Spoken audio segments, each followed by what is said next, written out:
కళ్యాణ్ వ్యవహారాన్ని ఏ విధంగా చూస్తారంటే పొగాకు మామిడి రైతులు వీళ్ళంతా గిట్టుబాటుదారు లేక ఇబ్బంది పడుతుంటే తన సినిమాకి మొత్తం టికెట్ రేట్లు పెంచమని చెప్పి ప్రభుత్వాన్ని కోరి ఉద్యమాలు కొట్టేసింది.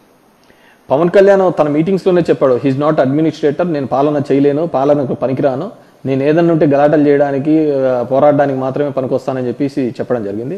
అతన్ని ఒక టూల్గా ఒక ఆయుధంగా మాత్రమే తెలుగుదేశం పార్టీ వాడుకోవడం జరిగింది. సో అడ్మినిస్ట్రేషన్లో అతనే చెప్పడం జరిగింది తన రోల్ ఏమీ లేదు అని, ఏదన్నా కానీ పోరాటాలు దానికి అని చెప్పేసి. సో తన గొంతును తనకున్న ఆ సినిమాకున్న క్రేజ్ను మాత్రమే తెలుగుదేశం పార్టీ వాడుకొని ఆ రోజు సక్సెస్ కావడం జరిగింది. ఈరోజు పవర్లో ఉన్నాడు కాబట్టి తెలుగుదేశం పవన్ కళ్యాణ్ యొక్క బలం బలహీనత కూడా వాళ్ళ నమ్ముకున్న ఫ్యాన్స్కి వాళ్ళందరికీ కూడా అర్థమైంది కాబట్టి డెఫినెట్గా he is going to be Jio. ఇలా చాలా మంది అన్నారు, వచ్చాము, డెఫినెట్గా కూడా రేపు కూడా రాబోతున్నాం.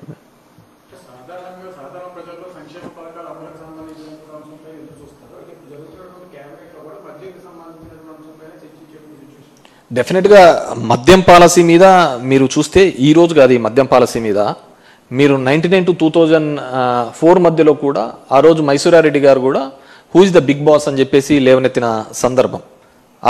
ఆ రోజుల్లోనే ఈయన లిక్కర్ స్కామ్లో ఇరుక్కున్నాడు. ఆల్రెడీ కూడా ఈ కేసుకు సంబంధించి నేను ఇంత ముందుకు చెప్పినందు విధంగా ఈ డిస్టిలరీస్ ఏవే కానీ మేము ఇచ్చినది కాదు. మేము చేసిన ఏకైక తప్పు ఒకటే ఒక చోట, నిజం గట్టిగా చెప్పలేకపోయినాం, చంద్రబాబు నాయుడు లాగా అబద్ధాలు మాట్లాడలేకపోయినాం. అది మా పార్టీ చేసిన అతిపెద్ద తప్పు.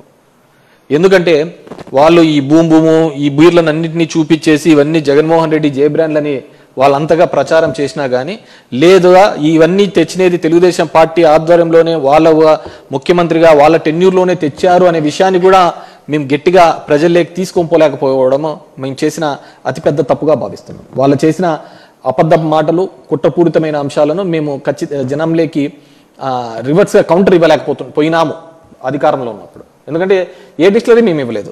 ఉన్న డిస్టిలరీస్ కన్నా మాకు ఫేవర్ చేసినట్టు ఈ విధంగా చేసినట్టు మరి ఎన్ని డిస్టిలరీస్ మీద కేసు పెట్టారు, ఎన్ని డిస్టిలరీస్ని ఉన్న ఎండీస్ని అరెస్ట్ చేసినారు, దాని ఓనర్లను అరెస్ట్ చేసినారు చెప్పమనండి. So these are all bogus. అవన్నీ ఇచ్చిన పర్మిషన్లు అన్నీ కూడా చంద్రబాబు నాయుడే.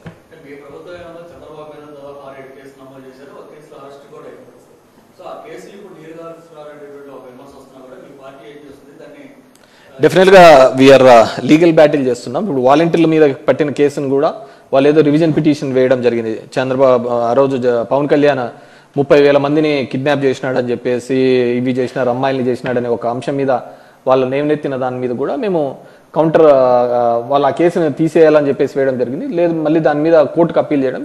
డెఫినెట్గా లాలో ఉన్న ఏ అవకాశాన్ని వదలకుండా ఖచ్చితంగా మేము కౌంటర్ చేస్తామండి.